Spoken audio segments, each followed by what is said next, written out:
Hello foodies, this is Nisa and Nisar food fantasy. আজকে আমি আপনাদের সাথে শেয়ার করছি শীতকালীন মিক্স সবজি। তো আমি একটা প্যানে প্রথমে সরিষার তেল দিয়ে নিয়েছি, দিয়ে দিচ্ছি এলাচ, দিয়ে দিচ্ছি দারচিনি 3-4টার মতো, দিয়ে দিয়েছি তেজপাতা, দিয়ে দিচ্ছি লবঙ্গ আর দিয়ে দিচ্ছি 7-8টার মতো গোলমরিচ। আমি কালো গোলমরিচ ব্যবহার করেছি। মশলাগুলো যখন ভাজা হয়ে যাবে, সুন্দর একটি ফ্লেভার ছড়াবে, তখন আমি দিয়ে দিচ্ছি 1 টেবিল চামচের মতো মরিচ বাটা। আপনারা চাইলে মরিচ গুঁড়ো ব্যবহার করতে পারেন। আর দিয়ে দিচ্ছি আদা রসুন বাটা 2 টেবিল চামচের মতো। আর স্বাদ মতো লবণ দিয়ে দিচ্ছি, আপনারা আপনাদের মতো অ্যাডজাস্ট করে নেবেন। 1/2 চা চামচ হলুদ দিয়ে দিলাম, আর দিয়ে দিলাম 1 টেবিল চামচ জিরা। দিয়ে সবগুলো মশলা এখন আমি ভুনে নিচ্ছি বা ভেজে নিচ্ছি। এই পর্যায়ে কিন্তু চুলার আঁচটা একদমই লো ফ্লেমে রেখে মশলাটা ভেজে নেবেন, তা না হলে কিন্তু পুড়ে যাওয়ার সম্ভাবনা আছে। তো আমি এখানে 1 কাপের মতো চিকেন নিয়েছি। এখানে আমি ব্রয়লার চিকেনটা ব্যবহার করছি।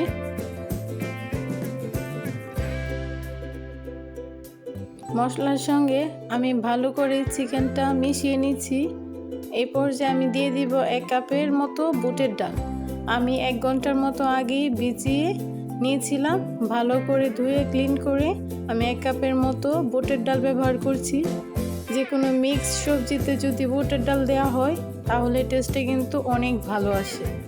আমি কিন্তু এখনও পানি ব্যবহার করিনি, মাংসর যে পানিটা দিয়ে ভালো করে কষিয়ে নিয়েছি। দেখতেই পাচ্ছেন এখানে কিন্তু মাংস থেকে অনেক পানি ছেড়েছে। তেল মশলা দিয়ে আমি ভালো করে ভুনে নিচ্ছি।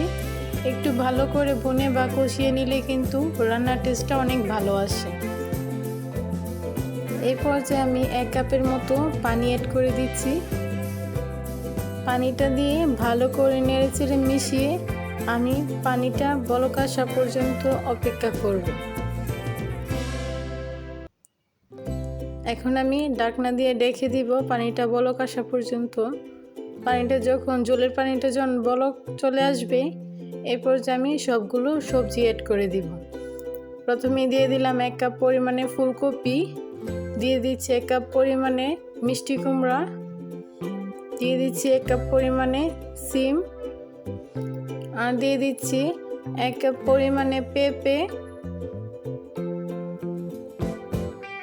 এখন দিয়ে দিচ্ছি 1 কাপ পরিমাণে বরবটি, আর দিয়ে দিচ্ছি 1 কাপ পরিমাণে আলু,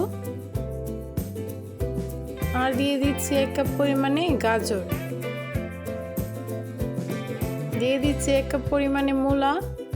আপনারা আপনাদের পছন্দ অনুযায়ী সবগুলো সবজি দিয়ে নেবেন এবং পছন্দ অনুযায়ী সবজিটা কাট করে নিতে পারেন। তো এখন আমি সবগুলো সবজি মশলার সঙ্গে ভালো করে মিশিয়ে নিয়েছি। এখন দিয়ে দিব পরিমাণ মতো পানি। আমি এখানে 1.5 কাপ পরিমাণে পানি ব্যবহার করছি।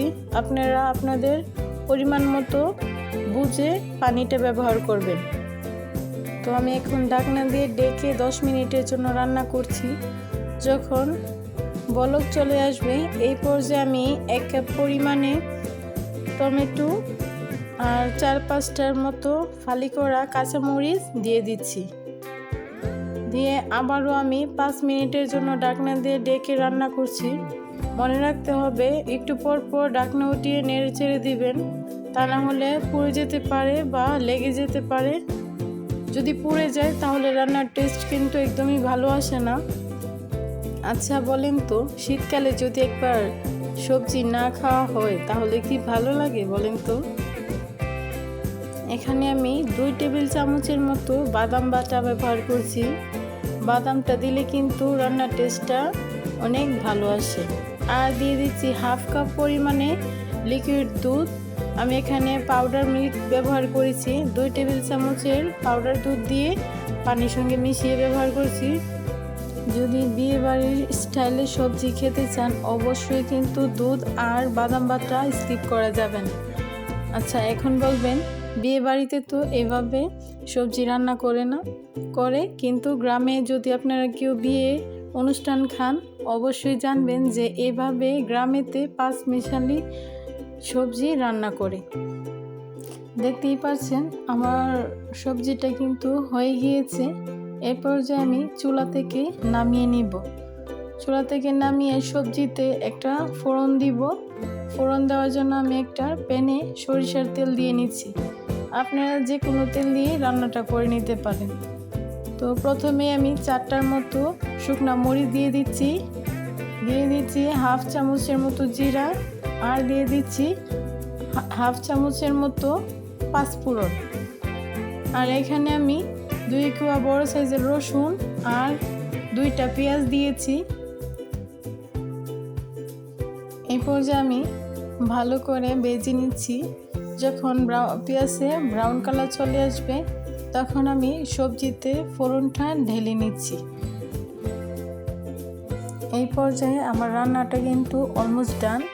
তো আমি এখানে স্মেলের জন্য 3-4 টুকরা কাঁচামরিচ আর দিয়ে দিচ্ছি সুন্দর ফ্লেভারের জন্য ধনিয়া পাতা। আপনারা যারা ধনিয়া পাতা পছন্দ না করেন না দিলেও সমস্যা নেই। তো আমি এখন ভালোভাবে নেড়েচেড়ে মিশিয়ে নিচ্ছি। চাইলে এভাবে একবার সবজি রান্না করে বাসায় ট্রাই করতে পারেন। আমি এই সবজিটা পরোটার সাথে সার্ভ করছি। আপনারা চাইলে ভাত বা রুটি পরোটার সঙ্গেও এভাবে সবজিটা সার্ভ করতে পারেন। ভিডিওটি যদি ভালো লাগে অবশ্যই আমার চ্যানেলটি সাবস্ক্রাইব করবেন। আপনাদের একটা লাইক এবং কমেন্টস আমাকে ভিডিও বানাতে অনেক উৎসাহিত করে। Food is life, don't waste food.